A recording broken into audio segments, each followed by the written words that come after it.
嗨，大家好，欢迎来到罗纳多的人生小故事。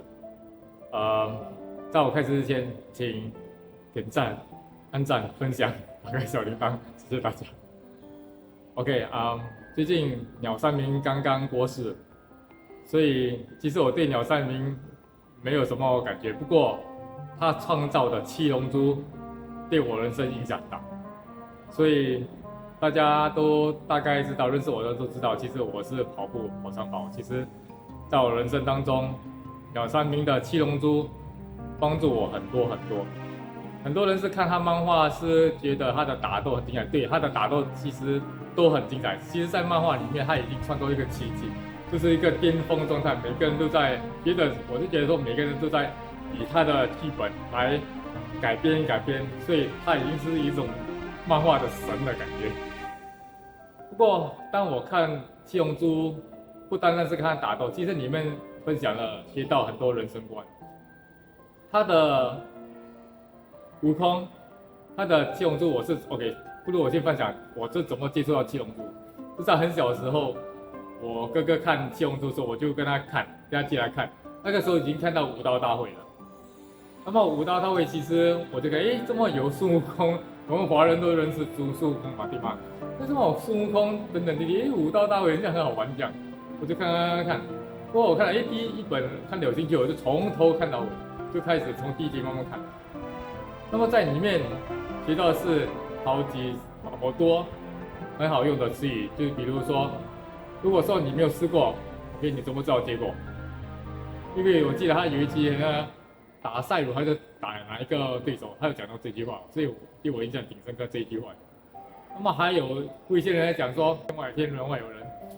他在武道大会为了帮悟空，就是他的徒弟，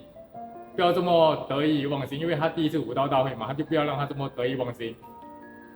去扮演一个对手的角色，把他打败了。所以这个其实对我们来讲是一个很好的一个学习方式，就是说不要太过自高自大。OK， 避免了这一些。其实这个武天老师除了好色，其实都挺不错的。OK， 还有另外一个就是，你记得悟空他在打所有的对手，其实都很难打。不过他教会我们一样东西，就是不要放弃，就是最后就是不要放弃，因为他有一次在讲说，如果除了他以外，还有谁可以做到这件事情？我记得其中有一集或者他听动画电影有讲到这一个句话或者答案意思。所以，因为他不断的为了保护大家，而自己变得更强而强大起来，所以在从中学到的很多可以帮助到人生观，度过很多的困难的东西，都是来自七龙珠，很多来自七龙珠。包括其实他打114的时候，那个钢铁科维拉，那个时候他们以为把对手打败了，不过过后科维拉又复活起来了。那么他和达尔又是再一次，虽然这么累的时候，他把他提升上来，把对手打败。所以这个意思，我觉得这个东西，我们大家我觉得可以学习，不要去放弃don't give up 这句话，其实注重来。那么跟我比赛的对手常常都会有一个很特别的感觉，就是说，为什么某个时候训练的时候，跟我跑步的人看到，请下面留言 ，OK？ 如果你有感受到这个东西的时候，你可以在底下留言 ，OK？ 你发现到为什么突然间我会有一些强大爆发力？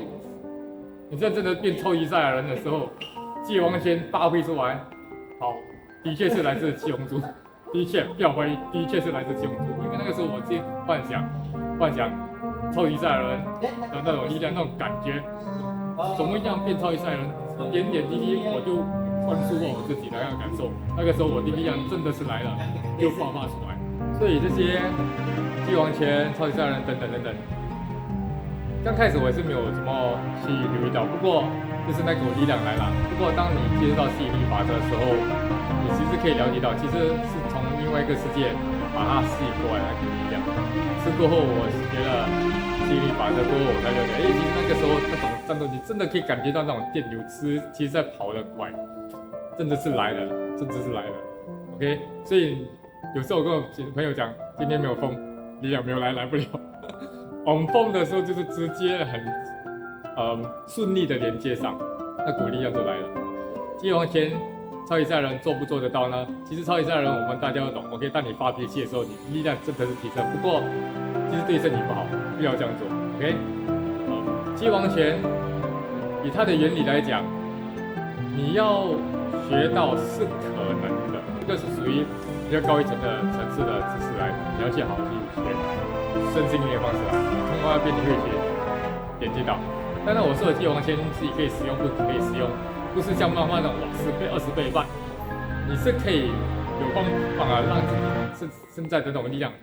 真正大幅度提升的。所以OK， 所以说到最后，七龙珠它是个怎么样的一个漫画、一个动画呢？我觉得说这个包含了很多元化的东西，它有搞笑，有战斗场面，因为它战斗场面其实是学成龙的。因为他其实很多年我看预告，他也提到七龙珠为什么打斗周金打还是学成龙的，他很多里面的原理原则其实都是很可以去观察，所以当你以后看电影看漫画什么都好，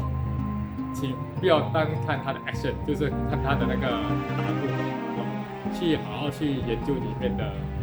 有内涵的东西。OK， 今天我看分享就分享到这边。在这边感谢山姆创造的七龙珠，他在里面真的是绝妙的。OK， 记得花点时间在下面点赞，然后订阅、分享，打开小铃铛，谢谢大家。